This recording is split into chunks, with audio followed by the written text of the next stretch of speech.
We are so thrilled to be inviting Dawson Church to speak with us. Dawson is one of our favorite people in the world. Absolutely. One of our very, very favorite.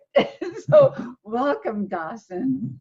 Oh, it's mutual. And I'm just sitting here bathing in love for you, for what you do, for everyone in this community, and so grateful right now that we share this love across the miles. So thank you.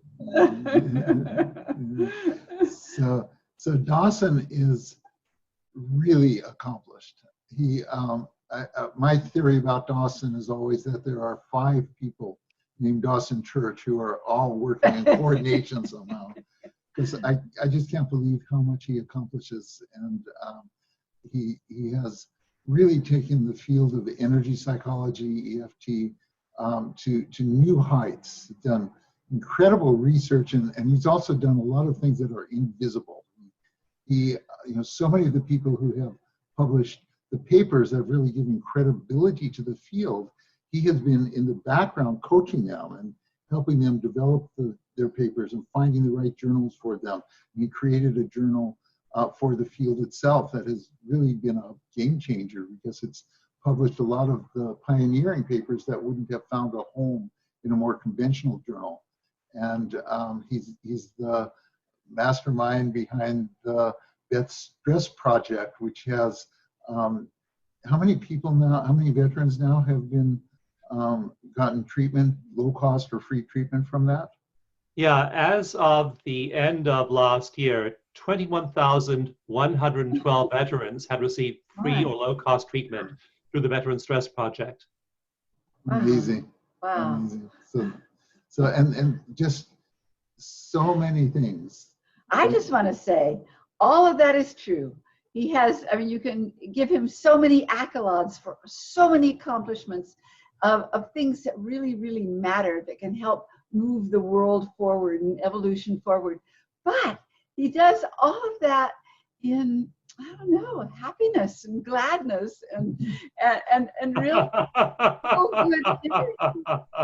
good. And he has, for his whole adult life, been meditating, and he's really gone to incredible depths, and it's out of these depths that he has really created the programs that will help other people get there faster.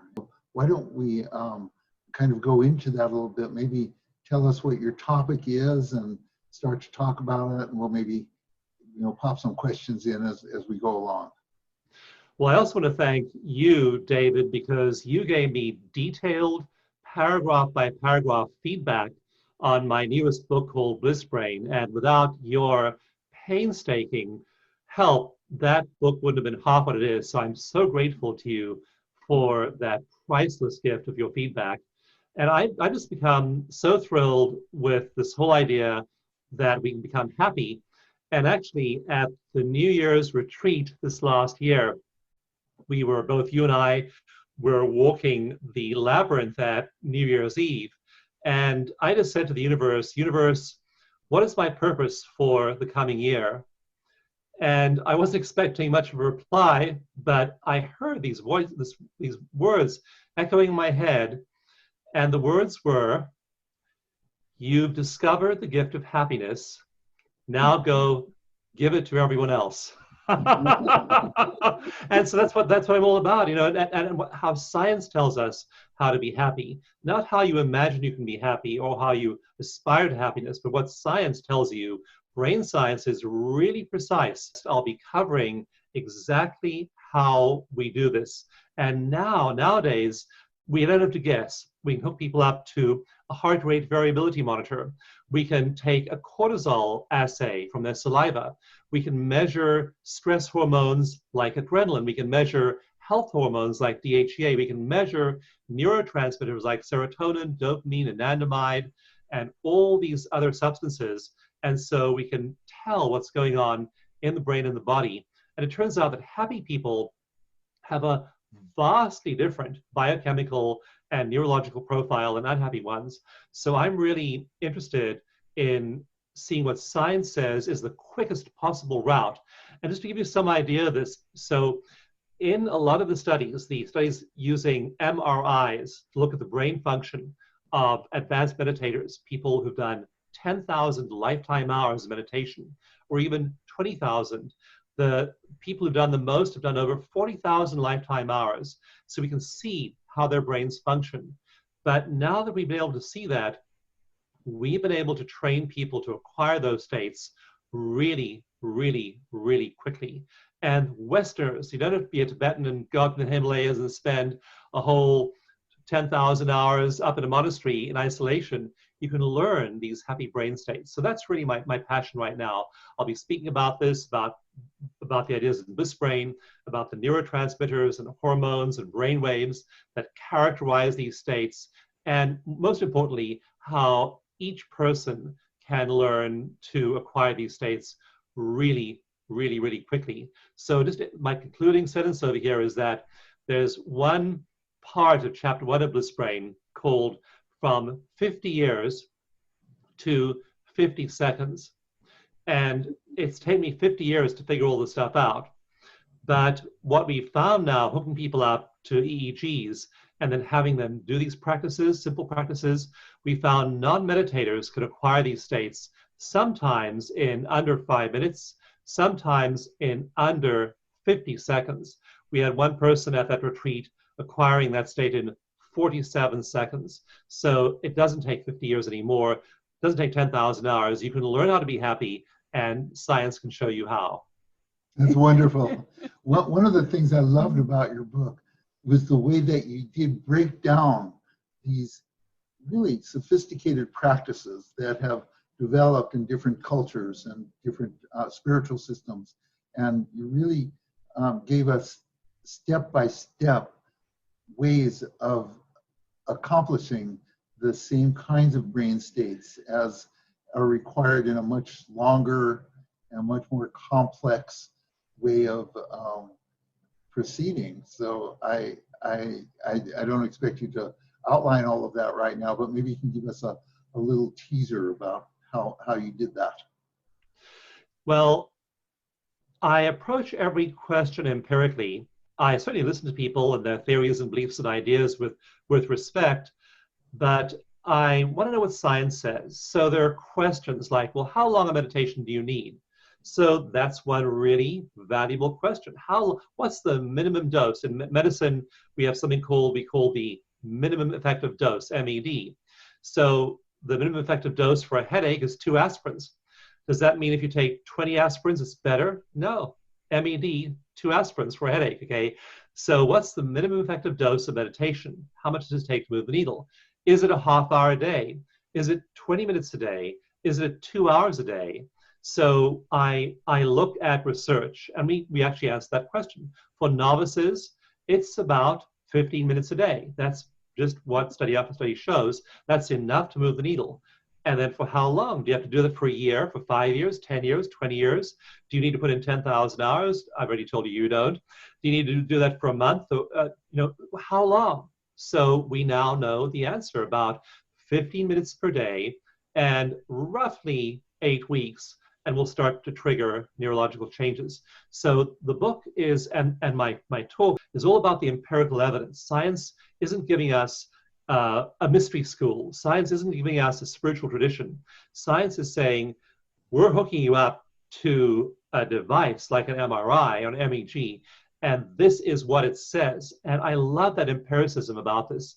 So things like, I talk in the book, for example, about the 7 neurochemicals of bliss. And these are like neurotransmitters, for example. Everyone knows that your neurons don't connect with each other directly, but these little gaps called synapses between neurons, and these little particles that pass between them called neurotransmitters. And so some of those neurotransmitters pass a little bit quicker through the synapse, others pass a little bit slower. And so, for example, if you are triggered by somebody, if you're triggered by a behavior, maybe you're triggered by certain kinds of bad news, maybe you're triggered by certain personalities, maybe you're triggered by people in your home or on your team at work. And so if you have those synapses filled with neurotransmitters that fire fast, that bridge that gap very, very quickly, then your level of irritability and your startle response and your ability to get angry and upset quickly increases. But if you have slow neurotransmitters in that gap, and again, an example of a slow neurotransmitter is serotonin. Serotonin slows down the signaling in that gap. And so that person with serotonin there is going to react a little less quickly to an irritant. And that gives you that nanosecond to catch yourself and say, you know, my wife burned the broccoli and I'm not going to scream at her. Now, my wife, Christine, didn't really burn the broccoli, but we have these slip-ups, and with sheltering in place, people are having all kinds of close encounters of the wrong kind. And so the ability to have a little more serotonin in that synaptic gap, that neurotransmitter slowing down neural signaling in your anger circuits, is going to make you a calmer person. Do that day after day after day. Practice meditation, practice emotional moderation. And now what is so exciting is your brain begins to change. And in just a few weeks, your brain structure, the literal hardware inside your head, actually starts to remodel itself. And that to me is just the astonishingly amazing thing. Just the way you work out at the gym and your muscles get bigger, you work out your compassion circuits, you work out your love circuits, you work out your creativity circuits, you work out your productivity circuits, you work out your emotional control circuits, and those circuits literally become bigger and beefier and better at carrying information, and the circuits of anger and the circuits of frustration and resentment start to just melt away. So we literally, by doing these practices, give ourselves in time a whole new brain. That's amazing. That's really wonderful. Dawson, where does tapping fit into this?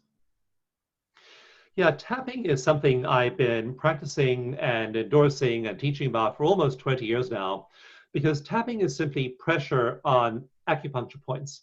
And so people tap on various meridians, energy meridians. There's one over here, there's one over here, there's one over here. Donna uses some of these same meridians in her work. And these regulate the body's energies. And for example, we have now done some studies using MRIs and EEGs, and the kinds of activation of the anger system, of the frustration system, of the negative emotion system in the brain is drastically reduced by tapping. When you regulate the body's energy flows, it shows up in the form of much less activation of the emotional circuits of the brain. You can be way, way, way calmer. So tapping using acupressure regulates the body's energies. And when you regulate the body's energies, then all kinds of things shift in neurotransmitters and the brain. So meditation I see as the fundamental practice that people can use every day to help themselves get off to a good start each day. You begin with meditation, maybe end the day with meditation again. But then when you're off base in the middle of the day, you get annoyed about something, you get unreasonably upset about something, you get triggered by an email, a phone call, somebody looks at you wrong, you have an upsetting interaction with another human being. EFT, within a minute or two, we've shown in studies that your brain's emotional centers, that process, that anger, that fear, that frustration, literally just shut down like turning off a light switch when you do EFT. Great. Now, one other area that I just found so wonderful in your book was that you know, because this is a time that people are scared. People are scared about what's happening in the culture all over the world, and it looks bleak when you watch the news. And you had a very different take on history and where we are and what it means and all of that. And I wonder I don't know if you'd be talking about that at the Energy Fest, but maybe you could give us a little glimpse into that as well. Let me tell you about some of the news stories I've read recently. Here, okay, I'm gonna be a newscaster here for a moment. Clear my throat, take a sip of water, pretend I'm relaying the news to you. So here's some of the news stories recently. So Iran, the country of Iran, has been hard hit by the coronavirus, and they've had to close all the mosques in the country. And you know what's happening in those mosques now? Women are coming to the mosques, and there are no masks for people. They're knitting face masks. They're hand making, hand sewing face masks in the mosques, and they're making them collection centers for food to go to the poor and needy. An 11-year-old boy, that's one news story, important one. An 11-year-old boy in New Jersey in February, before things got really bad, said to his mom, I want to really help in some way. Will you please help me spend my pocket money, my savings? Let's break my piggy bank. I'm 11 years old. I want to buy 1,000 containers of hand sanitizer. So his mom did that, spent all his money, all this 11-year-old boy's savings on that, so that they can go out and then he then gave those hand sanitizers to all the school teachers, all the firefighters, all the public safety workers. All those people got hand sanitizers thanks to an 11-year-old boy in New Jersey. That's the news. In Canada, there's a new word in Canada. I was interviewing Gabor Mate this week, and Gabor is a Canadian, and he didn't even know about this new word in Canada.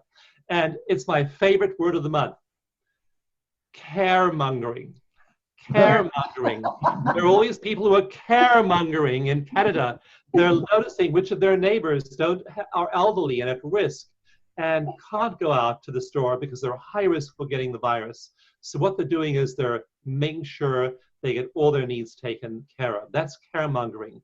There are literally billions of acts of kindness going on right now.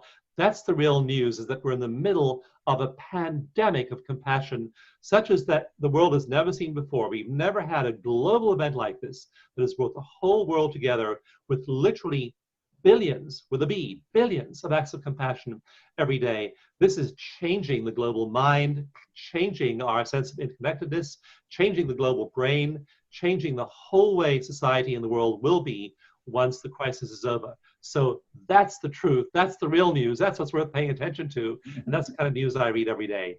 Yeah, I was thinking that, with all this social, social distancing, there's another way that we've come together more.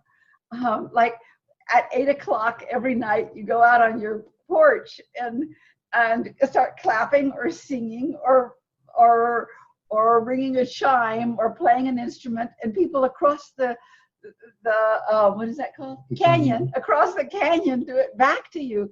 And it's all for just the honoring and the thank yous to the first responders, to the people in the hospitals, the nurses and the doctors, and what they're doing. And it's just a big thank you. And it feels very connected to everybody. You ask yourself, will we abandon that connection later on? I don't think so. I think we'll keep on being more connected, both globally and personally. So it's setting us up, I think, for a better world to come. Yeah.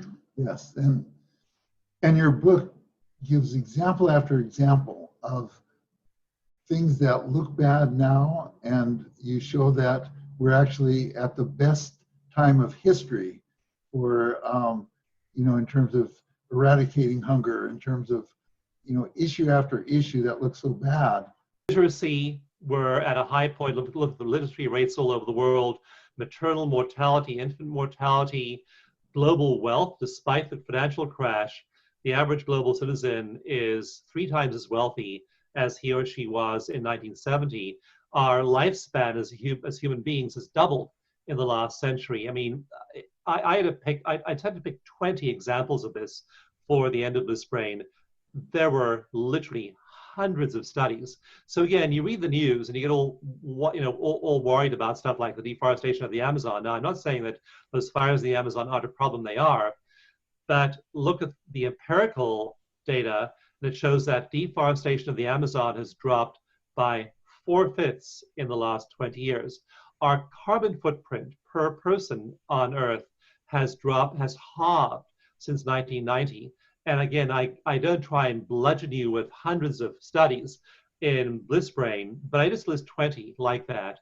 And they're all showing that despite these blips we experience, like the crisis, that the humankind is, in terms of the trajectory of our spiritual and moral and compassion evolution, are on a strongly upward spiral. Yeah, so I know that your talk and your book are going to really, within a very optimistic framework, inspire people to bring themselves up to those optimistic levels of being, and show them the way how. So I'm really thrilled that you're going to be joining us. Me too. Me too. I am thrilled. It will be a joy to share you with all of the audience. Share away. Share me all you want.